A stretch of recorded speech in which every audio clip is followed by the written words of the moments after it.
अस्सलाम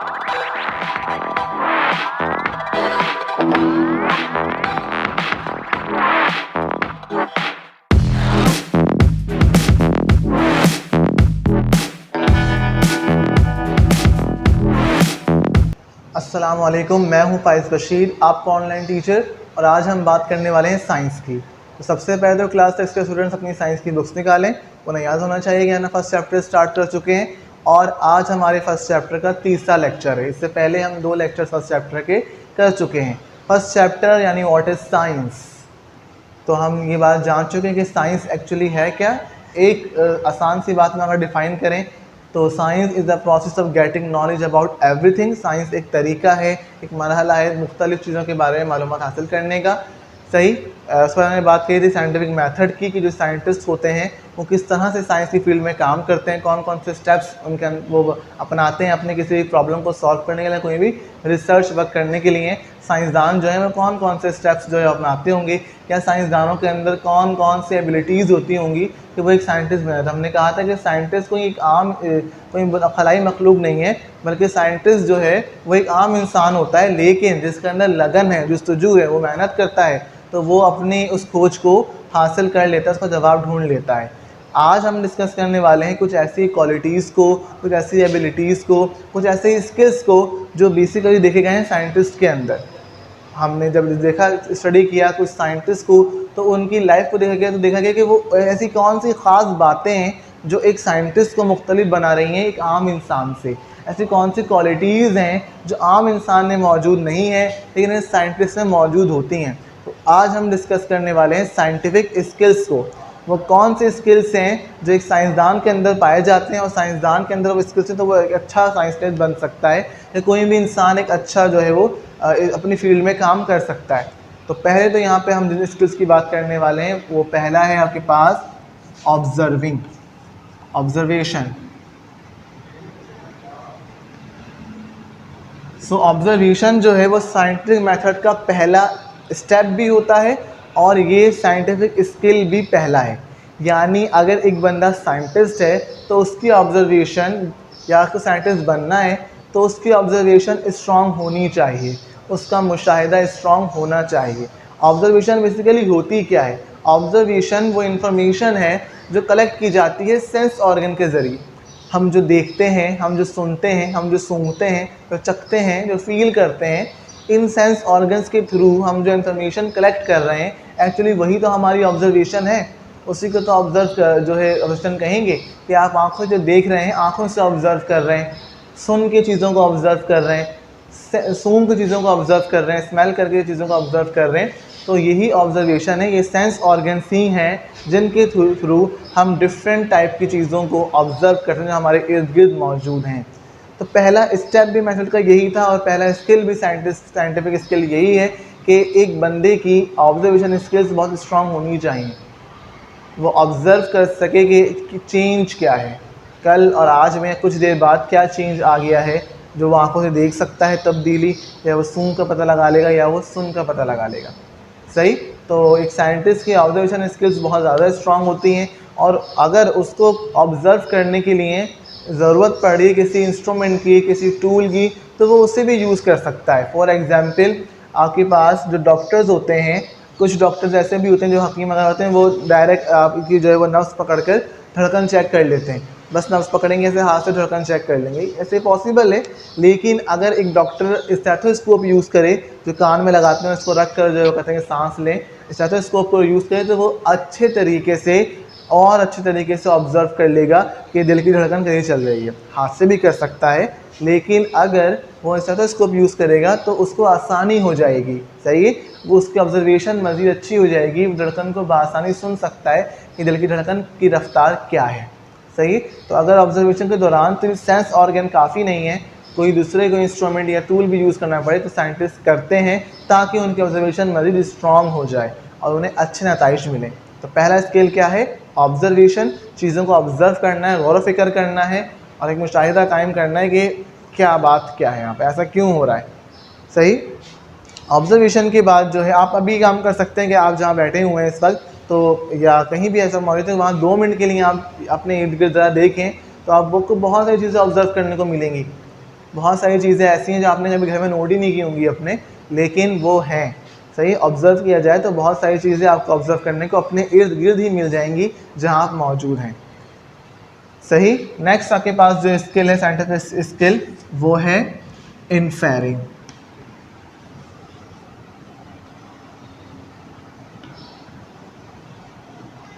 इनफेरिंग में आपके पास क्या होता है कि अब जब ऑब्जर्वेशन हो गई तो ऑब्जर्वेशन जो हमने की, जो कलेक्शन हमने की इन्फॉर्मेशन, उसको जो है एक नतीजा देना या उसके बारे में एक कोई राय कायम करना या उसके बारे में सोचना समझना जो है वो इनफेरिंग कहलाता है। फॉर एग्जाम्पल के आप जो है वो अपने लॉन में गए हैं बाहर, तो वहाँ की घास जो है वो गीली हो रही है। सही, आप जब लॉन में गए बाहर अपने या कहीं पार्क में गए फॉर एग्जांपल, तो जो है वहाँ घास जो है ज़मीन पर वो बहुत गीली हो रही है। ये आपने ऑब्ज़र्व किया, ये घास क्या हो रही है, गीली हो रही है। आपने स्किन से टच करके उसको चेक कर लिया सेंस ऑर्गन से कि घास जो है वो गीली हो रही है। अब सवाल जो जहन में आएंगे बहुत सारे कि ये ऐसा क्या हुआ कि घास गीली हो गई, उसे हम इनफेरिंग कहेंगे। तो मुख्तलिफ सवालात जहन में आ जाते हैं किसी चीज़ को ऑब्ज़र्व करने के बाद कि ऐसा क्यों है, ये क्या है, ये कैसे हो गया, ये क्यों, क्या, कैसे, जो कि सवालात जो जहन में आ रहे हैं, क्वेश्चनिंग हो रही है माइंड के अंदर, इसे इनफेरिंग कहा जाएगा। फॉर एग्जांपल घास गीली हो रही थी तो क्या हुआ होगा, हो सकता है रात को बारिश हुई हो, बारिश हुई होगी तो घास गीली हो गई हो, या हो सकता है कि रात को शबनम गिरी हो, ओस गिरी होगी तो वो घास उसने गीला कर दिया होगा, या हो सकता है कि अभी माली ने छिड़काव किया हो पानी का तो घास गीली हो रही होगी, या हो सकता है कि आपके पास किसी ने फुवारा जो है वो खुला छोड़ दिया हो तो सारा पानी हो गया तो घास गीली हो गई। तो ये जो बहुत सारे पॉइंट जहन में आते हैं ऑब्जर्वेशन के बाद, उसे हम इनफेरिंग कहते हैं। सही, ऑब्ज़र्व आपने कर लिया एक चीज़ को कि ये ऐसी है, लेकिन ये ऐसी क्यों है, इसको सोचने के लिए जो बहुत सारे पॉइंट जहन में आ रहे हैं, उसको क्या कहा जाएगा, इनफेरिंग कहा जाएगा। सही है। तो ऑब्जर्वेशन जो है वो इंफॉर्मेशन है जस्ट, जो हमें सेंस ऑर्गन देते हैं। लेकिन इनफेरिंग क्या है, मुख्तलिफ़ किस्म के जो क्वेश्चन जहन में आते हैं उसको कहेंगे हम इनफेरिंग। ऑब्जर्वेशन के बाद जो हम सोच रहे होते हैं वो। तीसरा जो आपके पास साइंटिफिक स्किल है वो है हाइपोथेसिस। ये भी आपके पास साइंटिफिक मेथड का पार्ट है कि अब इतनी सारी क्वेश्चनिंग के बाद, इतनी सारी सोचने के बाद वो एक राय जो हम कायम करते हैं उसे हम कहते हैं हाइपोथेसिस।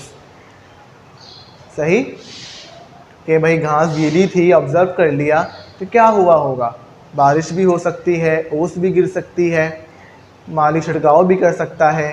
सही है, हो सकता है फुवारा खुला रह गया हो।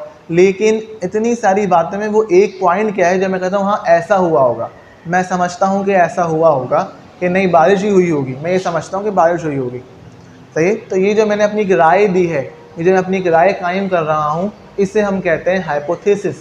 कि इतनी सारी क्वेश्चनिंग के बाद जो सबसे बेस्ट मुझे लगता है वो मैं कहूँगा कि मेरा क्या है, हाइपोथेसिस मेरा एक अंदाज़ा है कि हाँ ऐसा ही हुआ होगा। ये 4-5 बातों में वो एक बात जो आप समझते हैं कि हाँ यही असल वजह है ऑब्जर्वेशन जो मैंने की है उसकी, तो वो कहलाएगी क्या, हाइपोथेसिस। सही, आपकी बुक में बहुत सारी एग्जांपल्स हैं यहाँ पर हाइपोथेसिस की, जिसमें आपके पास ऑब्जर्वेशन और आपके पास इनफेरिंग और हाइपोथेसिस को जो है बताया गया है। फॉर एग्जांपल बावर्ची खाने से प्याज की बू आ रही है, तो आपकी जो सेंस ऑर्गन नोज़ है वो उसको स्मेल कर लेगा और प्याज की जो है वो बू आ जाएगी। इनफेरिंग क्या होगी, आज खाने के साथ प्याज भी होगी। एक तो ये हो सकती है कि हो सकता है आज खाने के साथ सैलड भी मिले, प्याज भी खाने को मिल जाए। दूसरी क्या हो सकती है कि जो है आपके पास हो सकता है भाई किचन में प्याज जो है सड़ गई हो इस वजह से। सही है, हो सकता है कि आज सैलड में प्याज ना हो बल्कि जो खाना बन रहा है घर के अंदर उसके अंदर प्याज का इस्तेमाल हो रहा हो, तो वहाँ प्याज कट रही हो तो किचन से प्याज की स्मेल आ रही है। तो ये 3-4 बातें जो हम सोच रहे हैं, ऑब्जर्वेशन क्या है कि स्मेल आ रही है। सही है, लेकिन क्यों आ रही है, हो सकता है कि सैलड बन रही हो उसमें प्याज मौजूद हो खाने के साथ, हो सकता है कि एक सालन जो बन रहा है उसमें प्याज का इस्तेमाल हो रहा हो सकता है कि किचन में मौजूद जो प्याज है वो सड़ गई हो, उनकी स्मेल आ रही हो। तो ये 3-4 जो है इनफेरिंग है। हाइपोथेसिस कि नहीं हाँ ये जो मैं सोच रहा हूँ कि घर में जो सालन बन रहा है उसमें प्याज का इस्तेमाल हो रहा है, तो ये क्या कहलाएगा, हाइपोथेसिस। उन 3-4 बातों में जो एक बात मैं समझता हूँ, वो जो मैं अपनी राय कायम कर रहा हूँ, वो कहलाएगी हाइपोथेसिस। सही, तो ये आपके पास हाइपोथेसिस का मतलब क्या है कि 3-4 बातों के बाद अपनी एक तजवीज़ देना, अपनी एक राय कायम करना कि नहीं भाई ऐसा ही हुआ होगा, तो वो क्या कहलाएगा हाइपोथेसिस। आपकी बुक में बहुत सारे एग्जाम्पल मौजूद है, पूरा चार्ट मौजूद है पेज नंबर 11 के ऊपर, जिसमें कनेक्ट किया गया है ऑब्जर्वेशन को, इन्फेरिंग को, हाइपोथेसिस को आपस में किस तरह आप देख सकते हैं कि तीनों प्रोसेस किस तरह से हो रहे होते हैं।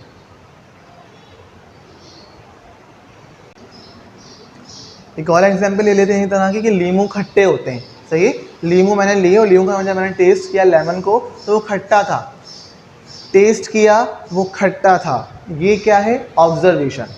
जो टंग है वो एक सेंस ऑर्गन है, उसने टेस्ट बर्ड्स के ज़रिए उसको चेक कर लिया कि लीमू का जायका खट्टा है, ये मेरी ऑब्जर्वेशन हो गई। क्यों है, हो सकता है लीमू में तेज़ाब मौजूद होता है इस वजह से खट्टा है, लीमू कच्चे हैं इस वजह से खट्टा है, या लीमू ख़राब इस वजह से खट्टा है। तो ये 3-4 बातें जहन में आ गई कि लीमू में तेज़ाब होता है, या लीमू कच्चा है, या लेमन जो है वहाँ पर उस वक्त वो ख़राब हो चुका है इतनी खट्टा टेस्ट आ रहा है।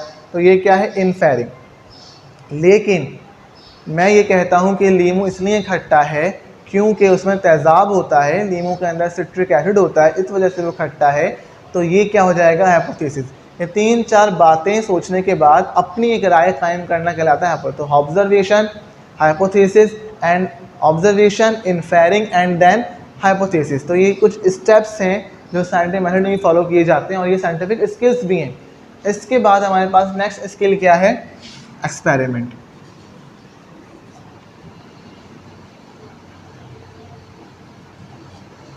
एक्सपेरिमेंट यानी तजुर्बा, यानी अपनी जो हाइपोथेसिस मैंने कर ली, अपनी जो राय मैंने कायम कर ली सोचने के बाद, अब मैं उसको प्रूफ करने के लिए क्या करूँगा, एक्सपेरिमेंट्स करूँगा। तो एक्सपेरिमेंट्स बहुत ज़रूरी है साइंटिफिक मेथड में, क्योंकि साइंस प्रूफ मांगती है। सही, हम यहाँ पर सिर्फ हवा में बात नहीं कर सकते, बल्कि अपनी बात को प्रैक्टिकली और लॉजिकली भी प्रूफ करना बहुत ज़रूरी है। लॉजिकली तो प्रूफ हो सकती है, लेकिन प्रैक्टिकली यहाँ पे अगर किया जाएगा प्रूफ, तो उसके लिए बहुत ज़रूरी है क्या किए जाएँ, एक्सपेरिमेंट्स किए जाएँ। एक्सपेरिमेंट्स फॉर एग्जांपल, अब मुझे अगर चेक करना है कि अगर मैं चेक करना चाह रहा हूँ कि चीनी और नमक में ज़्यादा जल्दी हल कौन होता है, ज़्यादा जल्दी हल होने की रफ्तार किसकी है, किसकी सॉल्युबिलिटी हाई है। सही है, कौन जल्दी से हल हो जाएगा, नमक या चीनी पानी के अंदर। ये एक्सपेरिमेंट मुझे चेक करनी है, इस बात को सवाल है मेरे जहन में कि भाई अगर नमक और चीनी को हल किया जाए तो पहले कौन हल होगा। तो अब मुझे इसके लिए एक्सपेरिमेंट करना पड़ेगा, दोनों को जो है करके देखना पड़ेगा। लेकिन यहाँ पर ये ज़रूरी है कि जो कंडीशंस ऑफ एक्सपेरिमेंट्स हैं वो क्या हों, कंट्रोल्ड हों। कंडीशन मतलब कि जब मैं हल कर रहा हूँ तो दोनों चीज़ों को हल करने के लिए पानी की मिकदार बराबर ली जाए। अगर मैंने नमक को हल करने के लिए 1 गिलास पानी लिया है तो चीनी के लिए भी 1 गिलास ही पानी लिया जाए। अगर मैं नमक को हल करने के लिए 1 टीस्पून सॉल्ट ले रहा हूँ, एक नापने का ज़रिया है, 1 टीस्पून या 1 टेबल स्पून ले रहा हूँ, तो शुगर भी जो है वो 1 टीस्पून या टेबल स्पून ही ली जाए। या अगर स्पून से नहीं करें तो आपके पास अगर बैलेंस है तो आप उसका वेट कर लें कि हाँ भाई 1 ग्राम अगर शुगर लिए तो 1 ग्राम ही सॉल्ट लिया जाए। या अगर जो है वो 0.5 लीटर लिया गया है वाटर, तो 0.5 लीटर ही जो है वो दूसरे के लिए वाटर लिया जाए। कंडीशंस जो हैं वो, अगर आप कंपैरिजन कर रहे हैं तो पैरामीटर्स जो हैं वो दोनों चीज़ों के बराबर होने चाहिए। और सिर्फ यही नहीं, बल्कि जो रूम टेम्परेचर है वो बराबर होना चाहिए। हम ये बात जानते हैं कि सॉलिड की सॉल्युबिलिटी जो है वो टेम्परेचर के अंदर बढ़ जाती है। जितना ज़्यादा टेम्परेचर होगा उतनी ज़्यादा जो है वो चीनी या नमक पानी के अंदर हल हो जाते हैं। सही है, तो हमें ये भी देखना है कि टेम्परेचर दोनों का क्या, अगर एक को 25 सेंटीग्रेड पे किया जा रहा है तो दूसरे को भी 75 सेंटीग्रेड पे ही किया जाए। सही है, रूम टेम्परेचर कंट्रोल्ड हो, वॉल्यूम्स कंट्रोल्ड हो, सॉल्यूट का वेट कंट्रोल्ड हो। सही है, तो ये सारी चीज़ें हैं। डायरेक्शन ऑफ जो है जब स्ट्रिक कर रहे हैं क्लॉकवाइज या एंटी क्लॉकवाइज, वो भी कंट्रोल्ड हो या इंस्ट्रूमेंट से कर रहे हैं। तो एक्सपेरिमेंट जब कर रहे हैं तो उसके जो कंडीशंस या पैरामीटर्स हैं वो कंट्रोल्ड होने चाहिए। कुछ पैरामीटर्स तो कंट्रोल रहते हैं। सही, जैसे गिलास का साइज़ हम कर सकते हैं कंट्रोल, उसको सेम ले लेंगे, वेट सेम ले लेंगे। लेकिन कुछ पैरामीटर्स कंट्रोल नहीं होते, कुछ पैरामीटर को हम कांस्टेंट नहीं कर सकते। एक होता है कांस्टेंट जो तब्दील नहीं होता, गिलास का साइज़ जो लिया है वही रहेगा through out the experiment, amount जो ले रहे हैं वो वही रहेगी। लेकिन कुछ पैरामीटर्स वेरिएबल होते हैं जिनको कंट्रोल होना ज़रूरी होता है। फॉर एग्जाम्पल रूम टेम्परेचर, यह हमारे हाथ में नहीं बदलना, रूम टेम्परेचर तो वेरिएबल है। सही है, तो हमें कोशिश ये करनी है कि हम ऐसे टाइम पे करें कि रूम टेम्परेचर दोनों प्रोसेस के लिए सेम रहे। सही है, या दोनों को साथ साथ कर लें, एक बंदा तुम कर ले, एक बंदा मैं कर लूँ, तो वो रूम टेम्परेचर दोनों को सेम मिलेगा। तो वो कंडीशंस जो चेंज नहीं होती वो कहलाती हैं कांस्टेंट, और जो चेंज हो जाएंगी या हो सकती हैं वो कहलाएंगी वेरिएबल्स। सही है, कांस्टेंट जो तब्दील नहीं होता, वेरिएबल जो तब्दील हो सकता है। तो एक्सपेरिमेंट्स जब आप करते हैं तो बहुत ज़्यादा ख्याल रखना पड़ता है साइंटिस्ट को कांस्टेंट्स टर्म्स का और वेरिएबल्स का, कि क्या चीज़ कांस्टेंट है और क्या चीज़ वेरिएबल है। अगर वेरिएबल है तो उसको वेरिएबल होने से रोकना है एक्सपेरिमेंट के दौरान। तो एक्सपेरिमेंट क्या है कि अपने हाइपोथेसिस को प्रूफ करने के लिए हम ये कोशिश कर रहे हैं, हम एक्सपेरिमेंट कर रहे हैं कि जो हमने बात जो राय कायम की है उसको प्रैक्टिकली भी प्रूफ कर सकें। उसके बाद जो अगला स्किल है एक्सपेरिमेंट के बाद वो है मेजरिंग, पैमाइश। सही है, मेजरिंग बहुत ज़रूरी है, पैमाइश बहुत ज़रूरी है। जैसे मैंने कहा कि भाई अभी दोनों ग्लास का जो साइज़ है बराबर हो, या मैंने कहा कि दोनों जो वाटर ले रहे हैं उसका वॉल्यूम बराबर हो, ये पैमाइश में आ गया ना। अगर 0.5 लें, दोनों में 0.5 लीटर लेना है, या अगर मैं कह रहा हूँ दोनों में 1 ग्राम शुगर या 1 ग्राम सॉल्ट लेना है, तो ये पैमाइश में आ गया। सही है, फॉर एग्जाम्पल रूम टेम्परेचर क्या होना चाहिए, 20 सेंटीग्रेड 25 सेंटीग्रेड, ये पैमाइश में आ गया। तो चीज़ों को जो हम नाप तोल कर रहे हैं, पैरामीटर्स को जो नाप तोल कर रहे हैं, वो पैमाइश में आ जाता है। साइंटिफिक स्किल ज़रूरी है, मेजरिंग बहुत ज़रूरी है। आप तब तक कोई एक्सपेरिमेंट नहीं कर सकते जब तक आप सारे पैरामीटर्स को मेजर ना कर लो, उसको नाप ना लो, किस चीज़ में चेंज आ रहा है, किस में नहीं आ रहा, क्या चेंज आ रहा है। कुछ चेंज नेग्लिजिबली बहुत नज़रअंदाज कर सकते हैं, लेकिन अगर कोई बड़ा चेंज आ गया है तो उसको मेजर किया जाएगा और उसको ज़रूरी उस पर फोकस किया जाएगा। तो मेजरिंग जो है वो ज़रूरी है। फॉर एग्जाम्पल मैं यहाँ 2 लाइन्स ड्रॉ कर दूँ, अब पूछो कौन सी लाइन बड़ी है, तो आप कैसे ऐसे नहीं कह सकते कौन सी लाइन बड़ी, समझ में आ रहा है कौन सी लाइन बड़ी है, वह नीचे वाली बड़ी लाइन है, लेकिन नीचे वाली लाइन ऊपर वाली लाइन से कितनी बड़ी है, ये सवाल है ना। तो यहाँ क्या ज़रूरत पड़ेगी, मेजरिंग की ज़रूरत पड़ेगी। यहाँ पे आपको नापना पड़ेगा कि कितना फ़र्क है इन दोनों लाइंस की लेंथ में, लंबाई में। सही, तो मेजरिंग जो है वो बहुत ज़रूरी है। मेजरिंग के बाद जो अगला साइंटिफिक स्किल है वो है कम्युनिकेटिंग।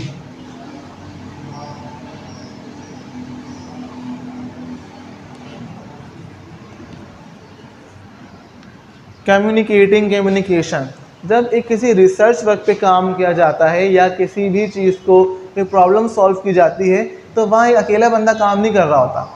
सही, बल्कि पीछे पूरी टीम मौजूद होती है, पीछे पूरा एक अमला मौजूद है तो उसको साथ दे रहा है। भले वो मेन बंदा है जो उस काम को करवा रहा है, लेकिन वो अकेला तो नहीं कर रहा, पीछे उसके बहुत सारे वर्कर्स होंगे, बहुत सारे लोग होंगे काम करने में जिसकी मदद कर रहे हैं। तो टीम वर्क बहुत ज़रूरी है। तो जब टीम वर्क ज़रूरी है तो टीम मेंबर से कम्युनिकेशन भी ज़रूरी है, कि जो मैंने हाइपोथेसिस किया है या जो मैंने जो है वो एक्सपेरिमेंट किया है उसको दूसरों में डिस्कस कर सकूं। और डिस्कस करने के लिए कम्युनिकेशन भी आनी चाहिए। बाज़ लोग, मैंने वैसे बहुत से लोग होते हैं जो बहुत माहिर हैं, बहुत इंटेलिजेंट हैं, लेकिन उनके पास कम्युनिकेटिंग स्किल्स नहीं होते, वो अपनी बात को डिलीवर नहीं कर पा रहे होते, वो अपनी बात को समझा नहीं सकते, वो अपनी बात को बता नहीं सकते। सही है, तो ये भी एक साइंटिफिक स्किल है कि इतनी सारी रिसर्च आपने कर ली, लेकिन अगर आप अपनी बात को डिलीवर नहीं कर पा रहे, आप अपनी बात को जो है वो बता नहीं पा रहे किसी को, तो ये भी एक लैक ऑफ स्किल्स का नाम है कम्युनिकेटिंग। कम्युनिकेटिंग के स्किल होना बहुत ज़रूरी है कि आप अपनी बात को कर सको। आपने देखा होगा कि हमारी फैमिलीज़ के अंदर एक शख्स ऐसे होते हैं, हमारे बड़े बुजुर्ग, जो हर मामले में जिनकी राय ली जाती है। क्यों? क्योंकि उनके पास कम्युनिकेटिंग स्किल्स ज़्यादा होते हैं, वो अच्छे से हर चीज़ को ऑब्ज़र्व करते हैं, इन्फेरिंग करते हैं, हाइपोथेसिस करते हैं, उसके बाद अपना एक रिज़ल्ट देते हैं कि भाई ऐसा होगा। तो कम्युनिकेटिंग स्किल्स ज़रूरी हैं एक रिज़ल्ट बताने के लिए, नताइज बताने के लिए कम्युनिकेटिंग स्किल्स का होना बहुत ज़रूरी है। और ये भी क्या है, साइंटिफिक स्किल है। तो ये तो साइंटिफिक स्किल जो साइंटिस्ट है उसके अंदर ये 4-5 बातों का होना बहुत ज़रूरी है।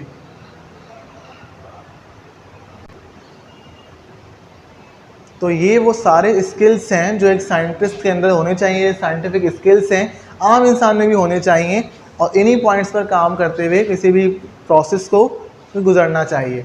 सही है, अब हम बात करेंगे साइंटिफिक लैब की। जब हम साइंस की बात करें तो लैब के अंदर वो लोग ज़्यादा अच्छा काम करते हैं जिनके अंदर ये सारे स्किल्स मौजूद होते हैं। साइंटिफिक लैब होती क्या है, या साइंस लैब क्या होती है? तो आपके पास एक ऐसी जगह है, एक ऐसा रूम है, एक ऐसी बिल्डिंग है जहाँ पर जो साइंटिस्ट हैं या जो वहाँ जो काम करने वाले लोग हैं वो मुख्तलिफ़ किस्म के तजुर्बे करते हैं रोज़ाना की बुनियाद पर, मुख्तलिफ़ किस्म के मुशाहिदात करते हैं रोज़ाना की बुनियाद पर, और फिर मुख्तलिफ़ किस्म के रिज़ल्ट्स पेश करते हैं। सही है, इस लैब में मौजूद बहुत सारे इंस्ट्रूमेंट्स को भी यूज़ किया जाता है, बहुत सारे केमिकल्स को भी यूज़ किया जाता है, या यहाँ पर ऐसे बहुत से इंस्ट्रूमेंट्स और भी होते हैं, चीज़ें होती हैं जो हंगामी सूरत हाल में बचने के लिए काम आती हैं। सही है। तो साइंटिफिक लैब में बहुत ही एहतियात के साथ काम किया जाता है। ऐसे कोई मतलब हंसी मजाक वाली जगह नहीं है वो, बल्कि इन सारे पॉइंट्स को जो भी डिस्कस किए उनको ध्यान में रखते हुए पूरी लगन के साथ वहाँ पे काम किया जाता है। अभी हम डिस्कस करेंगे उन सारी बातों को जो अगर आप एक साइंस लैब का हिस्सा हैं या साइंस लैब में काम कर रहे हैं तो आपने किन बातों को अपने ज़हनशीन कर लेना है, कौन से पॉइंट्स आपको याद रखने हैं अगर आप साइंस लैब में जा रहे हो, कौन सी एहतियातें आपको करनी है अगर आप साइंस लैब में काम कर रहे हैं। तो आपके बुक में पेज नंबर 16 के ऊपर ये एहतियात दी गई हैं। 8 यहाँ पर प्रिकॉशंस मौजूद हैं जो साइंस लैब में जाते वक्त आपको याद रखनी है। तजुर्बागाह में लैब कोट और दस्ताने पहनकर काम करें। अगर आप साइंस लैब में काम करें तो ज़रूरी है कि आपने लैब कोट पहना हो। सही है। अगर लैब कोट नहीं पहना आप साइंस लैब में जाने के काबिल नहीं हैं। अगर आपने ग्लव्स नहीं पहने तो आप साइंस लैब में नहीं जा सकते। कोई भी तजुर्बा करने से पहले इस मकसद और ज़रूरी हिदायत को इस तरह समझ लें। अगर आप कोई एक्सपेरिमेंट कर रहे हैं तो उस एक्सपेरिमेंट का प्रोसीजर क्या है, वो क्यों किया जा रहा है, या उस एक्सपेरिमेंट करने के लिए कौन कौन सी प्रिकॉशंस मौजूद हैं उनको पहले ही पढ़ लिया जाए। सही है। पहले ही आप आसपास हर चीज़ मौजूद हो। तजुर्बे के लिए मिले गए सामान को बहुत सी एहतियात और जिम्मेदारी से इस्तेमाल करें। मौलिमा की इजाज़त के बगैर तजुर्बेकार के सामान को हाथ न लगाएं। जो केमिकल्स वहाँ मौजूद होते हैं आपको नहीं पता होता कौन सा केमिकल यूज़फुल है, कौन सा केमिकल इंतहाई हार्मफुल है। तो हमेशा जो टीचर आपके साथ मौजूद है, जो आपका सुपरवाइज़र मौजूद है, उसकी मदद से ही आपने हमेशा काम करना है।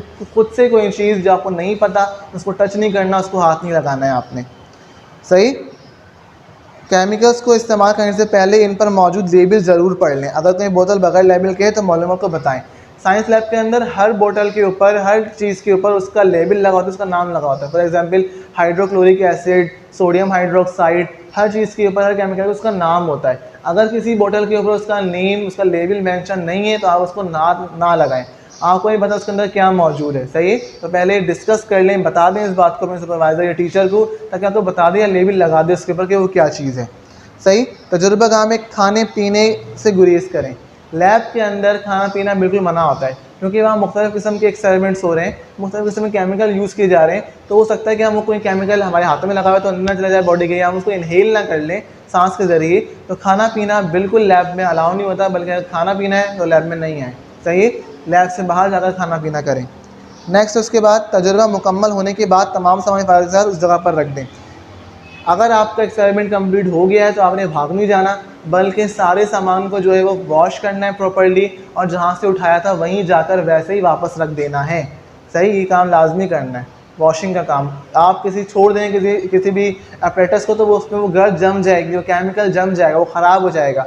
तो एक्सपेरिमेंट के बाद उसी वक्त आपने उसको वॉश करना होता है। कल आकर वॉश कर लेंगे ये नहीं करना होता है, बल्कि जिस टाइम आपने एक्सपेरिमेंट किया है काम कंप्लीट होने के बाद आपने उसी वक्त उसको जो है वो वॉश करना है, और उसको जहाँ से उठाया था वहीं रख कर जाना है। जो सिस्टम बना हुआ है लैब में उसको कायम रखना है। नेक्स्ट आपके पास तजुर्बागाह में काम के बाद हमेशा अपने हाथ धो लें और मुँह भी धोएं। मैं तो कहूँगा जब आप लैब से फारिग हो गए, आपने लैब वर्क कर लिया है, फिर उसके बाद आप फ़ौरन जाकर कुछ भी करने से पहले अपने हाथ धोएं साबुन से, और उसके बाद जो अपना मुँह फेस भी वॉश करें, ताकि अगर कोई केमिकल या कोई भी चीज़ आपके हाथ पे मुँह पे लग भी गई है तो वो वॉश हो जाए। लास्ट जो है हमारे पास, अगर खुदाना खास्ता आपको इस समय कोई हिस्सा जल जाए या कट जाए तो हिस्से को पानी से धो लें। फॉर एग्जाम्पल अगर लैब के दौरान कोई एसिड हाथ पे गिर जाता है, हाथ जल जाता है या कट जाता है किसी भी चीज़ से, तो फ़ौरन आप उसको जो है वो ऐसा नहीं लगे पड़े हैं खून बह रहा है, ये नहीं करना चाहिए, बल्कि फ़ौरन से पहले अपने आप को देखना चाहिए कि अगर कोई किसी जल गए है हाथ या कट गया है तो पहले उसको फ़ौरन से वॉश करें और पहले से उसकी जो है फ़ौरन फर्स्ट एड उसको दें, उसके बाद अपने काम को कंटिन्यू करें। सही। तो ये कुछ प्रिकॉशनरी मेजर्स थे जो लैब में काम करते वक्त किए जाते हैं, और लैब में काम करते वक्त बहुत ज़रूरी है, इनको याद रखना, इनको फॉलो करना, अदरवाइज़ लैब में अच्छे से काम नहीं किया जा सकता।